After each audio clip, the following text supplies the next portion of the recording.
Hello বন্ধুরা, আজ আমি আপনাদের জন্য আবার একটি নতুন গল্প নিয়ে চলে এলাম। বন্ধুরা, গল্পটা যদি ভালো লাগে তাহলে ভিডিওতে একটি লাইক আর চ্যানেলটিকে একটি সাবস্ক্রাইব করে দিন। বন্ধুরা, সাবস্ক্রাইব করতে তো পয়সা লাগে না, দয়া করে একটু সাবস্ক্রাইব করে দিন। আপনারা যদি সাবস্ক্রাইব না করেন তাহলে আমার নতুন করে ভিডিও বানাতে ইচ্ছা করে না। দয়া করে সাবস্ক্রাইব করে দিন আর একটা নতুন ফ্যামিলি গড়ে তুলুন। চলুন বন্ধুরা, অনেক কথা হয়ে গেল, এবার গল্পে আসা যাক। গল্পের নাম এক ঝড়ো রাতের আতঙ্ক। গল্প।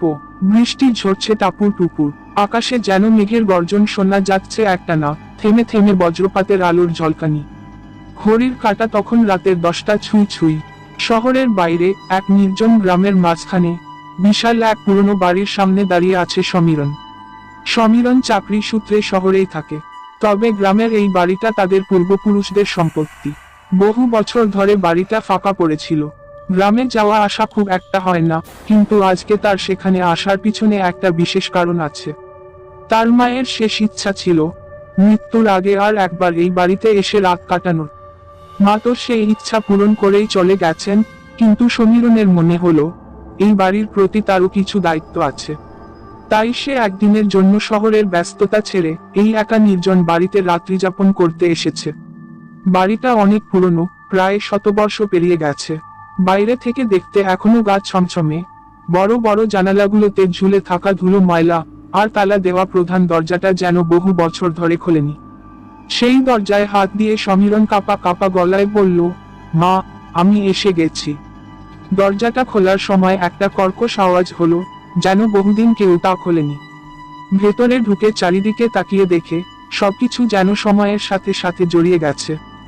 বড় বড় আসবাবগুলো মাকড়সার জালে ঢাকা, দেয়ালের ছবি আর আসবাবের কাঠগুলো যেন বহু বছর আগের কথা মনে করিয়ে দিচ্ছে। বাড়িটা খুব বড়, কিন্তু দীর্ঘদিন ফাঁকা পড়ে থাকার কারণে সবকিছুই যেন আরেকটা জগতে রূপান্তরিত হয়েছে। হলঘরে ঢুকে সমীরণ একটা পুরনো লণ্ঠন জ্বালালো। আলোটা অল্প, কিন্তু তাতেই সে ঘরটার ভেতরের জিনিসপত্র ভালোভাবে দেখতে পেল। কাঁপা কাঁপা হাত দিয়ে সে একটা পুরনো চেয়ার টেনে নিল আর সেখানে বসে পড়ল। হঠাৎ করেই তার মনে হলো যেন কেউ তার দিকে তাকিয়ে আছে। সে ঘাড় ঘুরিয়ে দেখল, কিন্তু আশেপাশে কেউ নেই। এত বড় বাড়িটা তার মনে অজানা আতঙ্কের জন্ম দিচ্ছিল। হয়তো বাড়িটার ভেতরে অতীতের কোনো ইতিহাস লুকিয়ে আছে, যা তার মাও কখনো বলেননি। রাত বাড়তে লাগলো, আর সমীরণের মনেও ভয়ের ছায়া ক্রমশ ঘনীভূত হতে থাকলো।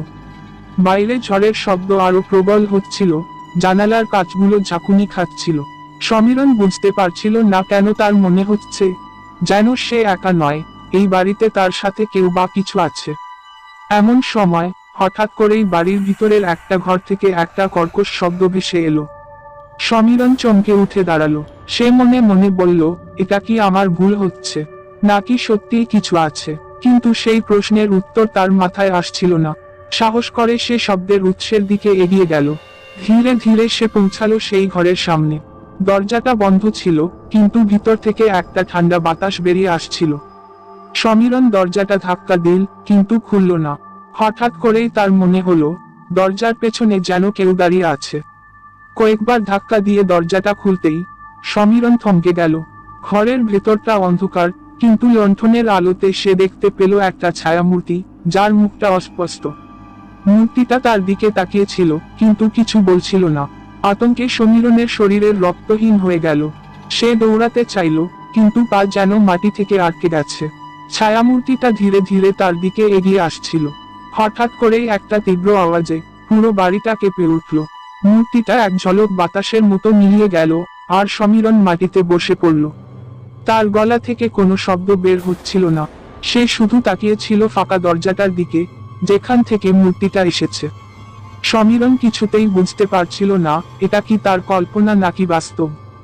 ঘরের ভেতরে তখনও সেই ঠান্ডা বাতাস বইছিল, আর সমীরণের হাত পা জমে যাচ্ছিল। সে ভাবছিল কেন তার মা এই বাড়িতে আসার জন্য এতটা অনুরোধ করেছিলেন। বহুদিন আগে তার বাবা মা এই বাড়িতেই থাকতেন। একদিন তার বাবা এখানে রহস্যজনকভাবে মারা যান। তখনও তার বয়স খুব কম ছিল। মাকে জিজ্ঞেস করলেও তিনি কখনো কিছু বলেননি। শুধু বলতেন, একদিন সব জানতে পারবি সমীরণ। সমীরণ সেই কথার মানে কখনো বুঝতে পারেনি, আর আজকের ঘটনা তাকে আরো ধোঁয়াশায় ফেলে দিল। রাতের প্রায় মাঝামাঝি সময় বাইরে ঝড়ের তাণ্ডব আরো বাড়তে থাকে। সমীরণ ভাবতে থাকে কি করবে সে। এতক্ষণে তার মাথায় একটা সম্ভাবনা এলো, হয়তো এই বাড়ির ভিতরে কোনো গোপনীয়তা লুকানো আছে। সে ঠিক করলো আরো গভীরে গিয়ে ব্যাপারটা খুঁজে বের করবে। সে ধীরে ধীরে বাড়ির নিচের তলায় নেমে আসে। সিঁড়িগুলো এতটাই পুরনো যে প্রতি ধাপে একটা চাপা আওয়াজ হয়। নিচের তলায় এসে সে দেখতে পেল একটা পুরনো স্টোর রুম, যেটা প্রায়ই বন্ধ থাকে। দরজাটা খুলে সে ভিতরে ঢুকে পড়ল। ঘরের এক কোনায় সে একটা পুরনো ডায়েরি পেল। ডায়েরিটা তার বাবার লেখা, আর তাতে লেখা ছিল এমন কিছু যা তাকে হতবাক করে দিল। ডায়েরিটা খুলে সমীরণ দেখতে পেল তার বাবার হাতে লেখা কিছু ভয়ানক ঘটনা, যা এই বাড়ির সাথে সম্পর্কিত। তার বাবা লিখেছিলেন, বাড়িটা অভিশপ্ত। এখানে কিছু একটা আছে যা আমাদের মধ্যে কেউই দেখতে পায়নি, কিন্তু আমি জানি এটা এখানে আছে। একদিন হয়তো এটা আমাদের সবার ক্ষতি করবে। ডায়েরির শেষ পাতায় তার বাবা উল্লেখ করেছিলেন একটা নির্দিষ্ট সময়ের কথা, যদি কখনো রাতের বেলা এই বাড়িতে কেউ থাকে তবে তারা এই সত্য জানতে পারবে। এই লেখা পড়ে সমীরণ আরো আতঙ্কিত হলো।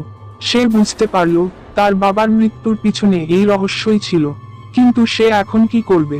সমীরণ ভাবছিল সে এখান থেকে পালিয়ে যাবে, কিন্তু তার ভিতরে একটা কৌতূহল কাজ করছিল। সে বুঝতে পারছিল সত্যটা খুঁজে বের করার আগে তার পক্ষে এখান থেকে বেরিয়ে যাওয়া সম্ভব নয়। সে ঠিক করলো আরো একটু অপেক্ষা করবে, হয়তো কিছু বুঝতে পারবে। ঘড়ির কাঁটা তখন রাত 2টোর দিকে এগিয়ে যাচ্ছিল। সমীরণ আবারও সেই পুরনো ঘরের সামনে এসে দাঁড়ালো। এবার সে অনুভব করলো ঘরের ভিতরে কোনো প্রাণ আছে, যে তাকে ডাকছে। ভেতরে ঢুকতেই সে দেখতে পেল সেই একই ছায়ামূর্তি, এবার আরো স্পষ্ট। সমীরণ এবার ভয়কে জয় করে ছায়ামূর্তির দিকে এগিয়ে গেল। সে ধীরে ধীরে বলল, তুমি কে? তুমি কি চাও? মূর্তিটা হঠাৎ করে কথা বলল, আমি তোমার বাবার আত্মা। এই বাড়ির অভিশাপ থেকে তোমাকে মুক্তি দিতে এসেছি। সমীরণ হতবাক হয়ে গেল। তার সামনে তার বাবার আত্মা। সে কিছুতেই বিশ্বাস করতে পারছিল না। কিন্তু আত্মা বলে চলল, তোমার মা জানতো, কিন্তু কখন?